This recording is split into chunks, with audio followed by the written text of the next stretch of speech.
আসসালামু আলাইকুম। ঘোরার উদ্দেশ্যে বের হলাম। আমরা যাব এখন সোহাগপল্লী।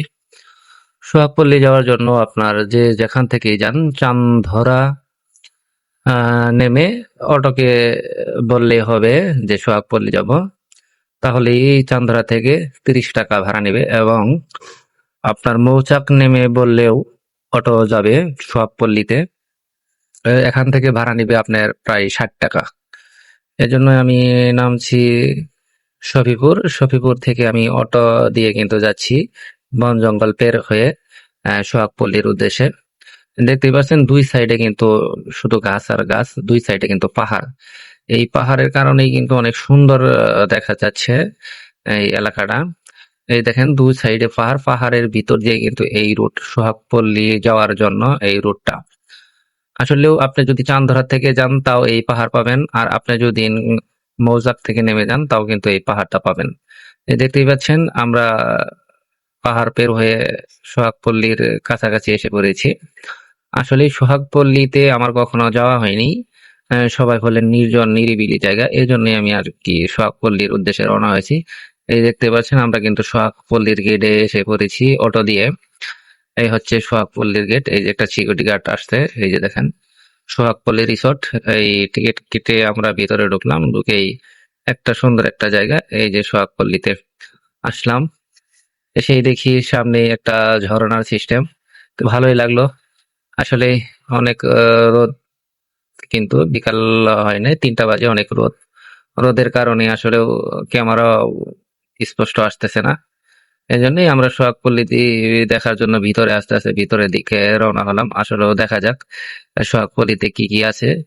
এইগুলো দেখানোর জন্যই আমরা আসলে এই ভিডিওটা করা। আসলে সবাই কিন্তু, আর একটা কথা বলা হয়নি, সোহাগপল্লীতে কিন্তু প্রবেশ মূল্য 200 টাকা। শুধু ঘুরে বেড়াবেন এর জন্য 200 টাকা।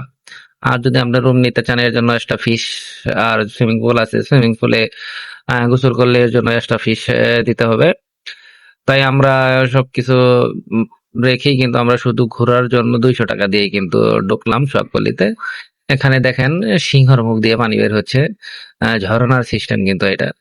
আসলে অনেক ভালো লাগলো দেখে, যে আসলে একটা ভালো জায়গা, আসলে বিলাসবহুল জায়গা। এই হলো অবস্থা। এই যে এখন আমরা ঘুরে ঘুরে দেখতেছি আসলেও জিনিসটা আসলে কি। ঘুরে ঘুরে দেখলাম। এই হলো সোহাগপল্লীর গেট, এবং কিছুক্ষণ হেঁটে আসলেই এই দেখতে পারবেন এইটা। আমরা সোজা বাম দিক চলে গেলাম। বাম দিকে সামনে দেখি একটা রুম, এবং সামনে হল রুম, এবং সামনে অনেক সুন্দর একটা ব্রিজ আছে। এই ব্রিজটি দেখার জন্য আর কি আমরা যাচ্ছি ব্রিজটা দেখার জন্য। আসলে ব্রিজে কি আছে এবং কি, দুই সাইডে কিন্তু অনেক অসংখ্য গাছ, ফুলের গাছ, অন্য অন্য জাতের গাছ লাগানো। আসলেও সৌন্দর্য ফুটিয়ে তোলার জন্য যতটুকু করণীয় ততটুকুই কিন্তু মালিক পক্ষ করেছে। আমিও আসলেও ওরকমই না, তাই আমরা যাচ্ছি। আমার দুই সাইডে ফুলের গাছ আছে, নারকেল গাছ, এবং অসংখ্য প্রজাতির গাছ কিন্তু আছে এর ভিতরে। দেখতে পাচ্ছেন ছোট্ট একটা ব্রিজ। আসলেও শুটিং স্পটের জন্যই মনে হয় করা, শুটিংও মনে হয় এই জায়গায়। দেখেন সুন্দর একটা ব্রিজ। এই ব্রিজ আসলেই ভালো লাগলো দেখে। সুন্দর কিন্তু একটা ব্রিজ। ব্রিজ সাইডে হল রুম, এই সাইডে জায়গা। দেখেন একটা পিছন দিয়ে আবার একটা নদীর মতো করা আছে। তো যাই হোক, সব মিলিয়ে মোটামুটি খারাপ না, ভালোই। যদি আপনি লং টাইম শান্ত নীরব নিরিবিলি জায়গায় যেতে চান তাহলে আপনারা যেতে পারেন।